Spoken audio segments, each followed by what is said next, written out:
convert เปลี่ยนหรือว่าก็เปลี่ยน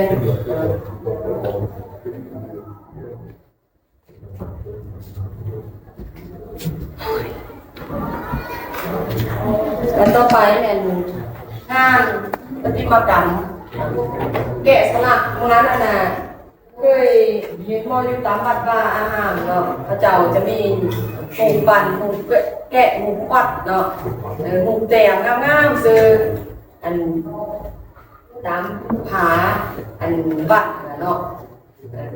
แต่อย่างว่าเขาเฮ็ดบัวเขาก็จะแกะสลัก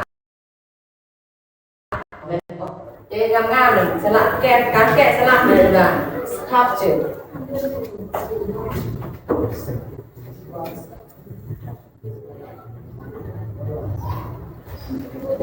sculpture แกะสลักเรื่องงานที่มันดัง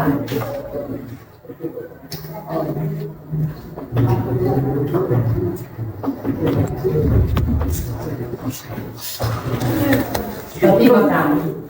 แกะสลักเนาะใส่กินข้าวสักกันไปได้เลย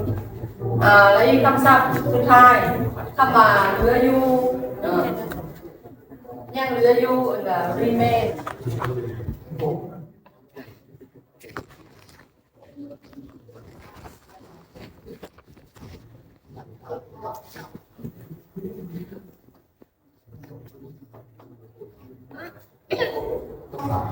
remain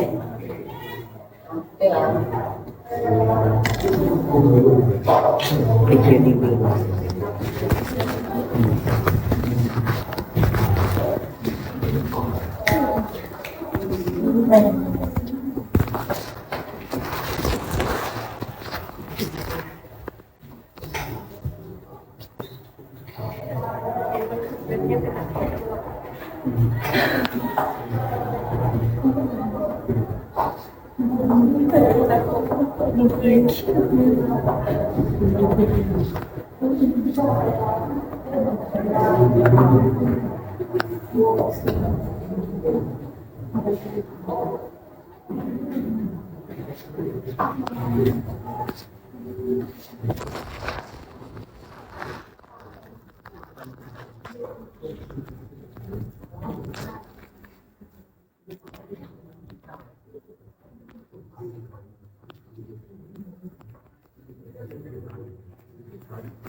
Okay, finish.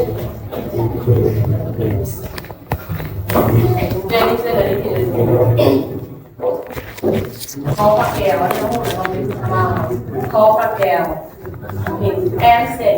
ancient, Orela, Emerald, Buddha. Buddha image. Statue. Artifacts. Extend. Renovate. Revolution. In residence. Convert. Sculpture. Remain. Ancient. Veranda. Torches. Emerald Buddha. Buddha image. Statue. artifacts artifacts extend extend revolution revolution renovate renovate revolution revolution in residence in residence convert convert capture capture remain remain remain the ancient ancient Gorilla gorilla Georges Emperor Buddha Emperor Buddha Buddha image Buddha image statue artifacts extend revolution renovate renovate revolution in residence in restraint convert converse capture remain ก็คำว่า remain บทเรียนหมู่บ้านนี้ก็เฮาก็ได้เรียนไปแล้วเนาะเป็นไปสิ่งที่ยังเหลืออยู่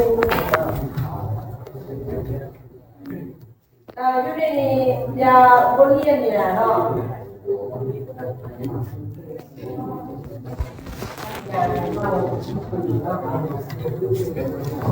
เป็นหลานคุมงานเวลาจะขอว่าเป็นเรื่อง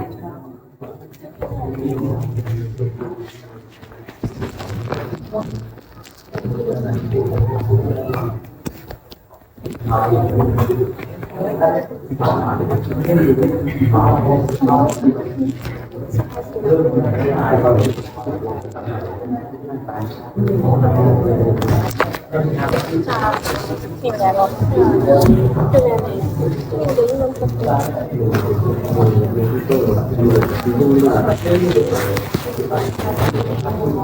อย่าหลับไว้ให้เขาเองเป็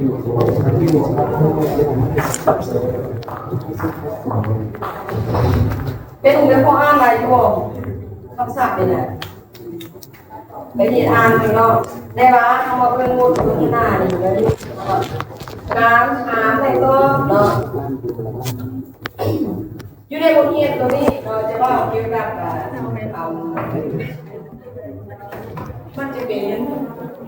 ทุกวันนี้เราหมดบ่ยังบ่หมดเนาะได้ยังล่ะคำศัพท์ปฏิบัติ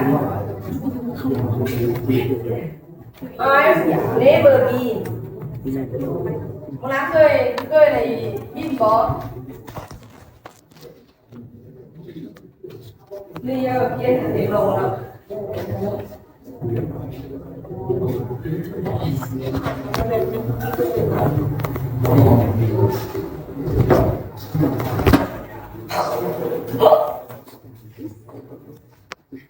I have never been ได้มาเลยปล่อยมือเลยไป I have never been inside of this place as old and beautiful as this one แล้วก็มาตัวนี้มันจะเป็นประโยคของpresent perfect เนาะ present perfect มันจะว่าคือว่าสิ่งที่เราเคยเห็นเนาะมันจะเป็นกระดาษปัจจุบันทำพันปัจจุบันสมบูรณ์เนาะนะ present perfect ตัวอย่างโอ้ความเคยนะ I have never been to สำเนือ I have never been to Vietnam อย่างเนาะต้องสมัยเจออะไรเนาะเวลาคำถามมันดิคำถามมันจะอย่างว่า have you ever เห็นบ่หรือว่าเขาจะถามนั้นเนาะตัวอย่างว่า no I have never been เห็นบ่อันนี้เป็นคำถามประโยคเราใช้เว้าที่ในกาลปัจจุบันนี่นะเนาะเราสามารถเว้าสิ่งที่เราบ่เคยเห็นนะอยู่ในนี้มันจะใช้ verb have แล้วก็อยู่นี่แม่น verb 3นะจะมีอยู่2 3อยู่ในการเว้าตัวนี้เนาะตัวอย่างคืออะไรเดี๋ยวตัวอย่างอยู่ในบทสนทนาเนาะ What an amazing place. I've never been inside of any place as old as school like this one. That's right, this one. ก็จะมีแต่ประโยคนะเนาะที่ว่ามันเว้าเกี่ยวกับเป็นกรรมะเนาะอยู่ในนี้พวกเราสามารถไปปรับเปลี่ยนเนาะใช้ในการเว้า